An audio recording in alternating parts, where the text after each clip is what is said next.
Is the Lenovo Tab P11 Pro Gen 2 the ultimate budget tablet that can outshine an iPad? Stick around to find out what makes this device a binge watcher's dream and where it falls short. Hey there, I'm diving into the Lenovo Tab P11 Pro Gen 2, a tablet that's got everyone talking with its sleek design, vibrant display, and a price tag that won't make your wallet cry. In this video, I'm breaking down everything you need to know, its killer features, some surprising quirks, and whether it's worth your hard-earned cash. I've been using this tablet for weeks, and let me tell you, there's a lot to unpack. From its stunning OLED screen to its not-so-perfect moments, I'm leaving no stone unturned.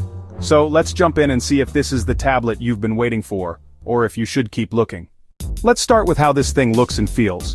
The Lenovo Tab P11 Pro Gen 2 is a stunner at first glance. It's got a slim 6.8 mm body that weighs just 480 grams, making it super easy to carry around, whether you're lounging on the couch or tossing it in your bag for a trip. The back has this two-tone gray finish, a matte, light gray section paired with a glossy, darker strip. It's sleek and modern, but here's the catch: it's a fingerprint magnet.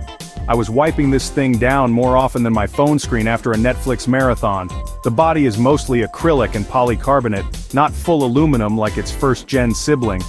It doesn't feel cheap, but it's not screaming premium like an iPad or Samsung Galaxy Tab S8. Still, it's sturdy enough for daily use. You've got a USB-C port on the left, a power button and micro SD card slot on the right, volume keys and mics up top, and a magnetic connector for the keyboard case at the bottom. No headphone jack though, which is a bummer for media junkies who love wired audio. The optional keyboard cover and Precision Pen 3 are game changers. The keyboard attaches magnetically and the kickstand is super flexible for propping it up at any angle. The stylus charges wirelessly when snapped to the back or side, which is a neat touch. I took this tablet on a weekend trip, and it survived my overstuffed backpack without a scratch. But I did notice it flexes a bit if you press too hard, which had me a little paranoid about tossing it in with my laptop and chargers. If you're rough with your tech, a case is a must. Now, let's talk about the star of the show, the 11.2-inch OLED display. This thing is a beauty, with a 2560 x 1536 resolution, 120 Hz refresh rate, and HDR10+ support. It's like having a mini cinema in your hands. Watching the Lion King live-action remake felt like I was in the savannah. Those deep blacks and vibrant colors popped like crazy. The 15:9 aspect ratio is perfect for widescreen movies, and the 100% DCI-P3 color gamut means everything looks rich and lifelike. It hits up to 600 nits, bright enough for outdoor use on a train or in a sunny cafe. I tested it on a bright day and the screen held up well, though it's not as blindingly bright as a high-end iPad Pro. That 120 Hz refresh rate makes scrolling buttery smooth, whether you're browsing X or flipping through a digital magazine. Games like Asphalt 9 looked incredible with crisp details and no lag in animations. There's an eye protection mode to cut down blue light, plus a black and white reader mode for ebooks. I used it for late night reading and my eyes didn't feel like they'd been through a desert. Compared to the first-gen P11 Pro's 11.5-inch OLED, this screen is slightly smaller but sharper and more vibrant. It even outscored the 2021 iPad's 91.4% sRGB coverage with a perfect 100% sRGB gamut, making it a powerhouse for color accuracy. Under the hood, the Tab P11 Pro Gen 2 rocks a MediaTek Compagno 1300T chipset with an 8-core CPU and Mali G77 MC9 GPU. I tested the 8GB RAM and 256GB storage model, and it's a solid performer for most tasks. Web browsing, video calls, and editing docs in Google Workspace were a breeze. I even did some light photo editing in Snapseed, and it handled everything without breaking a sweat. In Geekbench 5, it scored 824 in single-core and 2,893 in multi-core tests. Better than the first-gen P11 Pro, but behind the 2021 iPad. Casual games like Subway Surfers ran at a smooth 120 FPS, but heavier titles like Genshin Impact struggled to maintain 30 FPS on medium settings. If you're a hardcore gamer, this isn't your dream machine. The productivity mode adds a desktop-style taskbar, letting you open apps in floating windows. It's cool for light work, but the small screen makes it feel cramped compared to a laptop or iPad's multitasking setup. One quirk I noticed: the tablet can feel sluggish when waking from sleep, especially if you've got a ton of apps open. The four JBL-tuned speakers with Dolby Atmos are a highlight. They're loud, clear, and great for small rooms.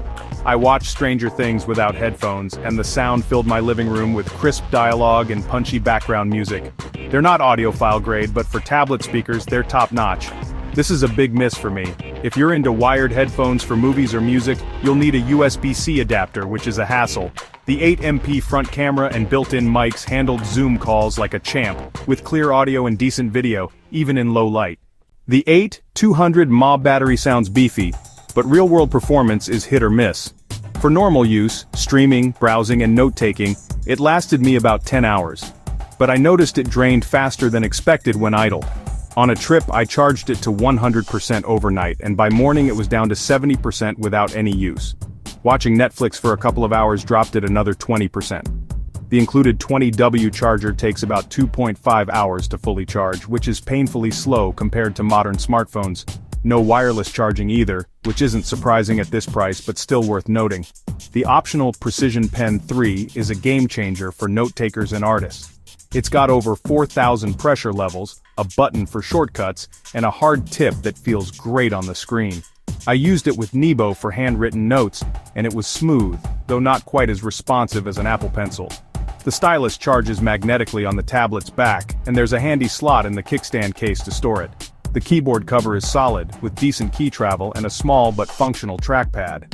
I wrote a 500-word email on it during a train ride, and it felt almost like using a laptop. The catch? It's not backlit, and the trackpad can be finicky with multi-touch gestures. Also, the keyboard and stylus are sold separately, which bumps up the cost. The tablet alone starts at $309, but with accessories, you're looking closer to $450. Don't expect to replace your phone's camera with this tablet. The 13MP rear camera with autofocus and LED flash is fine for scanning documents or snapping quick pics in good light, but it struggles in low light with noisy flat images. The 8MP front camera is decent for video calls but looks washed out in dim settings. These cameras get the job done for basic tasks, but they're nothing to brag about. The tablet runs Android 12L out of the box, with a promise of updates up to Android 14. But here's the rub. My review unit was stuck on the July 2022 security patch, and Lenovo's track record for timely updates is shaky. Some users on X and Reddit have complained about delayed updates and even Wi-Fi disconnect issues that require reboots. The software feels like stock Android with a few Lenovo tweaks, like the productivity mode and instant memo app for quick notes. But Android on tablets still feels like an afterthought. Many apps like Instagram or X aren't optimized for the larger screen and look like stretched phone apps. If you're deep in the Android ecosystem, this won't bother you much, but iPadOS is miles ahead for tablet-optimized apps. Here's where things get spicy. The Lenovo Tab P11 Pro Gen 2 is marketed as a premium yet affordable tablet, but it's stuck in a weird spot. It's trying to be a jack-of-all-trades, great for Netflix binges, light productivity, and even some sketching with the stylus. But can it really hold its own against heavyweights like the iPad or Samsung Galaxy Tab S8, especially at a starting price of $309? I put it through its paces to find out if it's a true contender or just a pretender. The challenge is balance. This tablet wants to be your go-to for entertainment, work, and creativity, but it's got some quirks that might make you think twice. The battery drain when idle, the lack of a headphone jack, and the spotty software updates are red flags. Plus, Android's tablet app ecosystem is still playing catch-up to Apple's. So, does it deliver enough bang for your buck, or are you better off saving for something else? To really test this tablet, I used it for a mix of tasks over 3 weeks. For entertainment, I binged The Witcher on Netflix in HDR, and the OLED screen made every scene pop with rich colors and deep blacks. The speakers kept up, delivering immersive sound that didn't distort even at high volumes. For productivity, I paired it with the keyboard and stylus to take notes, edit docs, and sketch some doodles in Sketchbook. The stylus was responsive, but I noticed slight lag compared to my iPad Air with Apple Pencil. The keyboard was great for quick emails but felt cramped for long writing sessions. Gaming was a mixed bag. Casual games ran smoothly, but demanding titles like Call of Duty Mobile showed occasional stutters on high settings. I also tested it as a secondary screen for my laptop, using the USB-C port to mirror content, and it worked well for watching tutorials while working. The big test was travel. I took it on a cross-country flight, using it for movies, ebooks, and light work. The battery held up for about 8 hours of mixed use, but the idle drain bugged me when I left it in my bag overnight. The lack of a headphone jack meant I had to dig out my USB-C adapter for my earbuds, which was annoying mid-flight. The defining moment came when I compared it head-to-head with a friend's iPad Air, 2022. We watched the same YouTube video side by side, and while the Lenovo's OLED screen held its own in color and contrast, the iPad's smoother app experience and faster performance were noticeable. Apps loaded quicker, multitasking felt more seamless, and the iPad's Apple Pencil was just a tad more precise for sketching. But then, I looked at the price tags. The iPad Air with accessories costs nearly double. That's when it hit me. The Lenovo Tab P11 Pro Gen 2 isn't trying to beat the iPad, it's offering a killer value for budget-conscious folks who still want a premium experience. The real aha moment was using it for a full day of mixed tasks, streaming, note-taking, and browsing without needing to reach for my laptop. It's not perfect, but for $309, or less if you catch a sale, it's a steal for what you get. A gorgeous OLED display, solid speakers, and accessories that make it versatile. If you're not married to Apple's ecosystem and don't need top-tier gaming performance, this tablet punches way above its weight. So, is the Lenovo Tab P11 Pro Gen 2 worth it? If you're a budget-conscious streamer, student, or casual artist looking for a tablet that delivers a premium display and solid versatility without breaking the bank, this is a fantastic pick. The OLED screen and JBL speakers make it a dream for Netflix binges or YouTube marathons. The stylus and keyboard add enough productivity chops for note-taking, light work, or sketching, and the price, starting at $309, makes it a serious contender against pricier options like the iPad or Galaxy Tab S8. But it's not flawless. The idle battery drain, lack of a headphone jack, and Android's unoptimized tablet apps hold it back. If you're a power user who needs seamless multitasking, heavy gaming, or long-term software support, you might want to save up for an iPad or a Samsung tablet with better update promises. Lenovo's spotty update history and occasional software glitches are real concerns, as seen in user complaints on forums like Reddit.